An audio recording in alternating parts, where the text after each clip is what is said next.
Hi guys, good morning. So today is Friday, last trading day of the week. So far, kamusta naman yung mga trades nyo for the past days? So kung mapansin nyo, last Thursday, the market has corrected. So for the longest time, the market has been bullish after the announcement of the possible rate cut is coming FOMC. Kasi most of the time, ganun lagi nangyari. They call it price in. Because the market buy the rumors and sell the news. So nangyari, rumor pa lang, nagbabay na yung mga tao or yung mga traders. And then, paglabas ng news, tsaka nagsisell. Kaya pag cut ng rate is coming September 17, there's still a small probability na baka bumagsak pa rin yung market because of that, since nag-price in na yung mga tao during the time na nagkaroon ng rumor na ibabaksak nila yung rate. But there are analysts na sabi nila baka umabot daw yung presyo ng $3,700 per ounce to 4,000 per ounce sa gold. So, kung nag-swing trade ka or nagpo-position trade ka, what I highly suggest is to keep it. Just keep holding it. Basta i-adjust nyo lang yung SL nyo to positive. And then for some traders, naguguluhan sila kung saan ba dapat nila nilalagay yung SL nila kasi nahi-hit siya. Nasasayang, hindi nila na-utilize. So gumamit kayo ng average true range or yung ATR para ma-determine nyo kung ilang pips yung volatility na ginagalaw per specific time frame. Ngayon, say for example, ang lumabas is for 4-hour time frame, ang average true range is nasa 16 pips for every 4 hours. So ngayon, lalagay mo yung SL mo below 16 pips. So gagawin mo lang siya nasa 15 pips lang.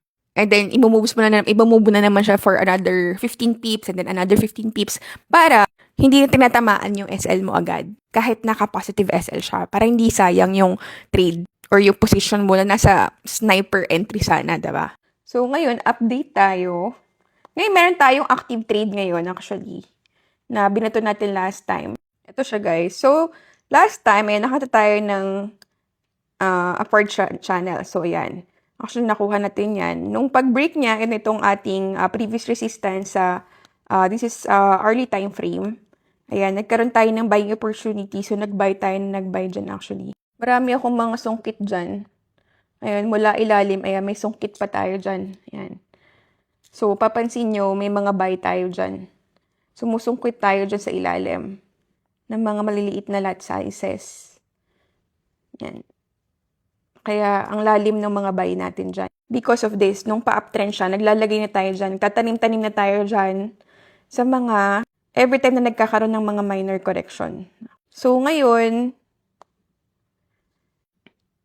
ang nangyari is, hindi na siya gumawa ng another higher high. Pag akyat niya dito, pag bounce niya dito sa ating support, hindi na siya gumawa ng another higher high. Alisin natin yun.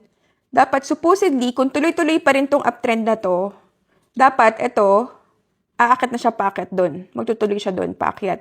Pero hindi ganun yung nangyari. Nag-bounce lang siya dito and then bumagsak siya dito sa ating support. And then kahapon, nag-drawing tayo ng downward trend. Ayan, downward channel. So, akala natin babagsak na siya and meron siyang potential kasi nabalikan niya itong support na to, itong demand zone na to. So ngayon, kaya tayo drawing dito ng downward trend kasi we're checking if this gonna go down. But nagpa-sell tayo sa community kahapon din, which is naka-all TP smash din tayo. So ito yung ating VIP channel wherein dito nagsiset ng signal. So September 8, nung Monday, nagbato tayo ng sell. Yan, nagbato tayo ng sell actually, pero na-hit yung SL natin. So, we made a loss of 30 pips dito.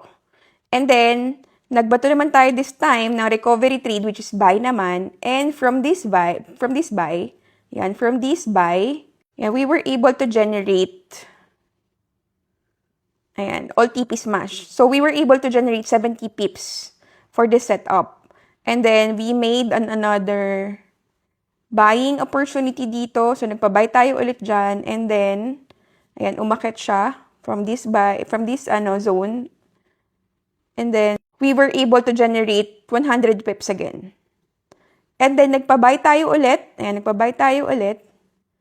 And again, we were able to generate another 100 pips. So, no September 8, naka 3 rounds tayo ng all TP smash. Kaya, ang pinaka-total natin is we were able to generate total of 270 pips sa TP and then nag-SL tayo which is yung pinakauna nating bato, 30 pips. So, net is 240 pips yung na-generate natin last September 8. So, last September 9 naman, which is ayan, September 9. So, nagpag-buy tayo ulit dito, na SL hit yan. Another SL hit na 30 pips. And then, nung nag-bounce siya dito sa MA 200, nagpa-buy tayo dito. Yan, nagpa-buy tayo dyan. And then, ayan, we were able to generate 110 pips from that buy. So, nagpa-buy tayo ulit. Ayan. And we were able to generate another 100 pips. So, in total, we were able to generate noong September 9 ng 210 pips and then SL heat na 30 pips. So, in total, 180 pips net. And then, September 10, ayan, September 10, hindi ko naiisa-isahin. Yung total na lang, guys. Pero kasi ina-explain ko naman yung bawat bato natin dyan. And, nung September 10, ang nangyari niyan is, nagkaroon ng correction, bumagsak siya dito sa ating support, and then I was expecting na aakyat siya because of this spinning top na candle, and then nag-bounce siya dito sa ating solid support. Sabi natin na solid support siya kasi meron siyang 3 touches, which is 1, 2, 3. So, nung nagpa-buy tayo dyan, ayan, we were able to generate 240 pips. Ayan, 240 pips yung na-generate natin from that trade. Kaya in total, yung September 10, ayan, naka 270 pips tayo and wala tayong SL hit, di ba?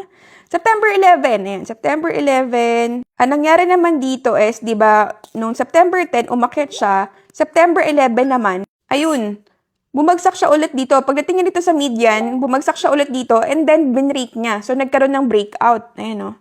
Nagkaroon siya ng breakout and then,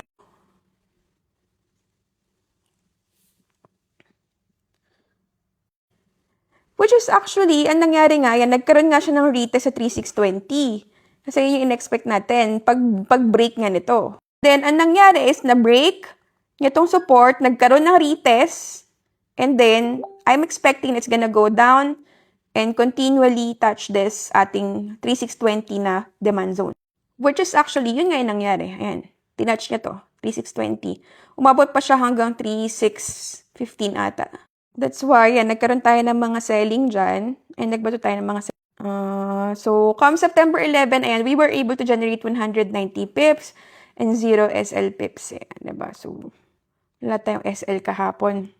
Ay, nung isang araw pala. So, September 12 naman, which is today, ayan, which is today, yung downward trend natin, hindi siya nag-continue pababa, and instead, binrake niya. Ayan, nagkaroon ng breakout dito. So, since nagkaroon ng breakout dito, I was expecting na, ayan, aakit. Ayan. So, I was expecting na aakit siya. So, ngayon, kanina, nagbato tayo ng buy. And so far, ayan, umakit na siya. And we're running 30 pips already. And so far, ayan, nakatayo, nagkakaroon na talaga ng spike dito. Because of the breakout. Wala naman akong ginamit masyadong mga confluences dito. As in, connect the dot lang talaga. Trend line, breakout. Yun lang. And so far, we have a running profit of $3,000, $3,150.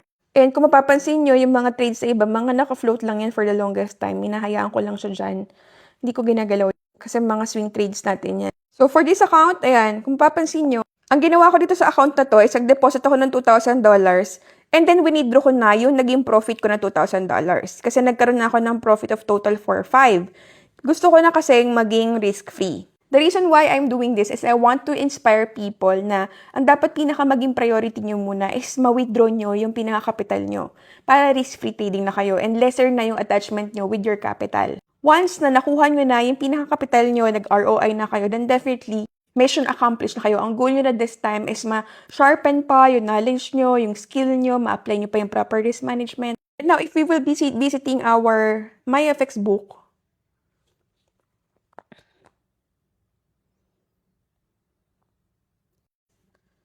taas tong drawdown natin, but with this gain of 431%, it's just normal na nagiging risk taker ka talaga kapag ganito yung profit mo.